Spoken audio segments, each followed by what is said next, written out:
หมอยสูงค่ะหมอยสูงพี่ๆน้องๆผู้ปันแห้งขาวใส่หมอกหอมกุกกอกค่ะมื้อนี้ก็เป็นวันที่24เดือนธันวาคมที่3ปี2025ในตอนรายการเฮาค่ะตอนในที่ออนเอาพี่ๆน้องๆเฮาค่ะมารับชมด้วยข่าวเหงาเกี่ยวกับเรื่องรองฝ่ายแห่งการโฮมพาดถึงเจ้าหน้าที่ผู้มีผลพรหลายปานหลายฝ่ายลงพื้นที่กวดทัดแห่งการยานเมืองจื้ออันอ่ำจ้อมปักเปิ่งหมายมีข่าวแห่งว่าจั่งใดคะปยกมีแผนเตสืบกวดทัดกว่าเที่ยง ว่าหนังไหนเมื่อวันที่23เดือนธันวาคมที่3ปี2025ค่ะอยู่ดีพ้องหลงฝ่ายแห่งการไหลออกมาลาดลองต้งหนึงที่อันไหลลงปืนตีกวดทัดแห่งการยานเมืองตีเนเจตอนนนทบุรีและชลบุรีในค่ะติ้งยอบไหลแห่งการยานเมืองอันจ้อมปักเปิงหมายมีนั่น34ก็ปยก็ของการฝ่ายแห่งการในขนอดลาดเทียงว่า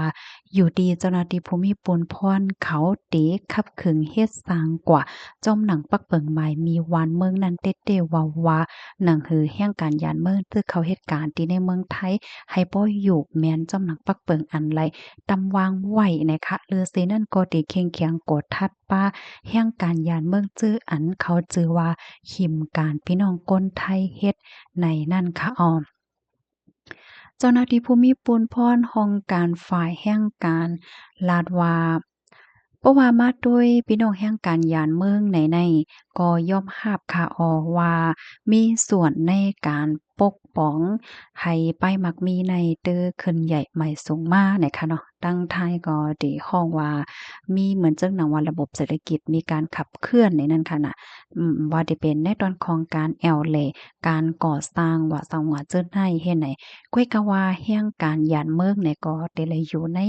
กรอบปักเปิงหมายมีอันไรตำวางไว้อันไรมีไว้นั่นน่ะค่ะแห่งการยานเมืองตื้นว่าที่อำไลขิมการงานพี่น้องคนเมืองไทยเฮ็ด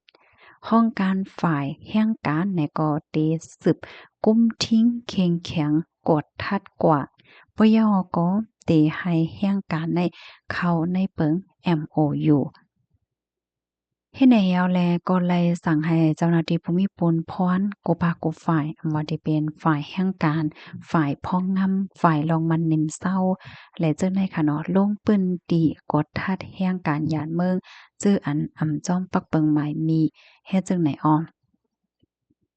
แห่งการยานเมืองตีอันมีวัดไว้สิเหตุการณ์นั้นเตจางยาบาปไหมเงิน5เฮงต่อถึง50,000บาทปยก็ส่งปอกขึ้นเมืองบ่เลี้ยงได้จางซ้ำเตจางยาบาปไหม10,000ต่อถึง100,000บาทต่อแห่งการยานเมือง1ก็สั่งว่าเฮ็ดผิดเหี่ยวเฮ็ดผิดเที่ยงมีตัวตามคอก1ปีไหมเงิน50,000ถึง200,000บาทเฮียวก็ห้ามอำปันจางแห่งการยานเมืองเข้าตั้งหึง3ปีเจ้าหน้าที่ภูมิพลพรเขาลาดเทียงว่าพ้องย่ามมื้อเหลียวในค่ะเนาะปานมื้อเหลียวในปานลงปองจึงมื้อเหลียวในอำใจว่าเปิ้นเผาเสียวก็ลาดจึงนั้นกุ้ยเตเฮ็ดแต่เฮ็ดว่าเฮ็ดไหนเตลงปื้นติกวดทัดว่าได้เป็น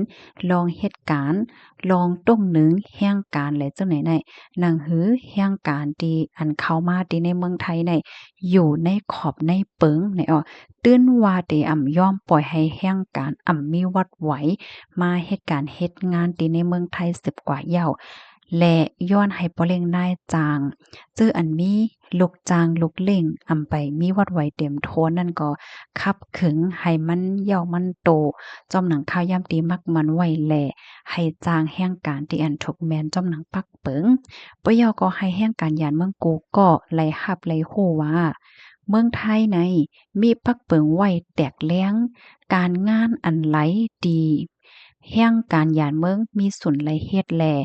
การงานอันไหลดีอันปันเฮ็ดการงานอันไหลดีอันมีไว้ปันตอนตากวนเมืองไทยเฮ็ดอันว่าในให้คู่ป่องลีลีเสกำในว่า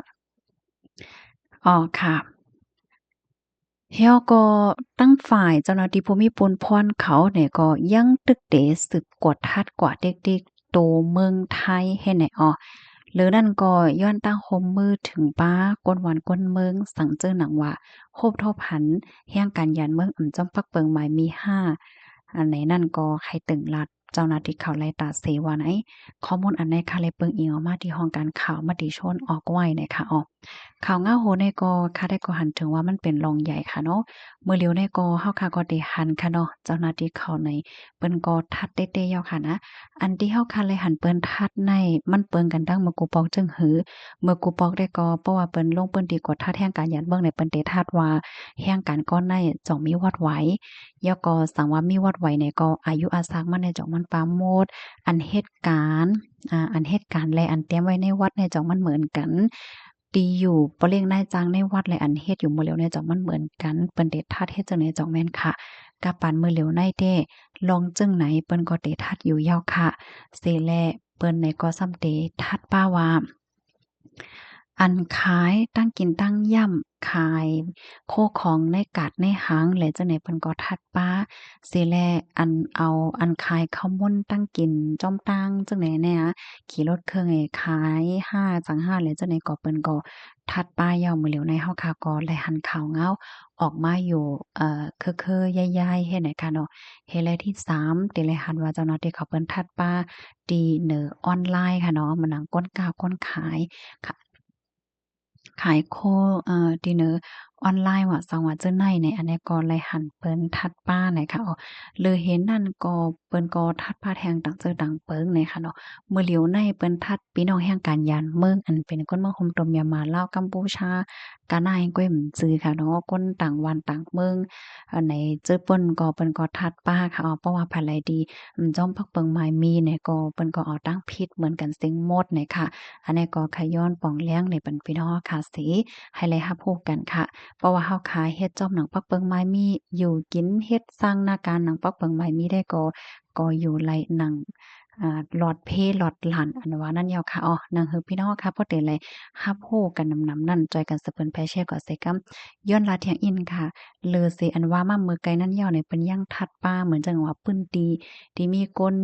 ยานเมืองอยู่จ้ำกันนำห้าป้าเจ็มโฮงเฮน ป้าเจ็มครูสอนเหลอจั่งใดป้าค่ะนะมันหนังโรงเรียนอันในเปิดบ้านในจ่องไล่ไหวขว้างครูสอนที่มาสอนเล็กในจ่องมีไหวขว้าง5สัง5เหลอจั่งใดมื้อเหลียวฮอดค่ะเนี่ยก็เลยหันเพิ่นทัดป้าเนี่ยค่ะค่ะยินจมนำค่ะกูก็แค่เพิ่มเติมข้อมูลแถมจังหือก็เพิ่มเติมมาเลยค่ะนะยอดให้อยู่รีลอดเพศกันค่ะหมายส่งค่ะ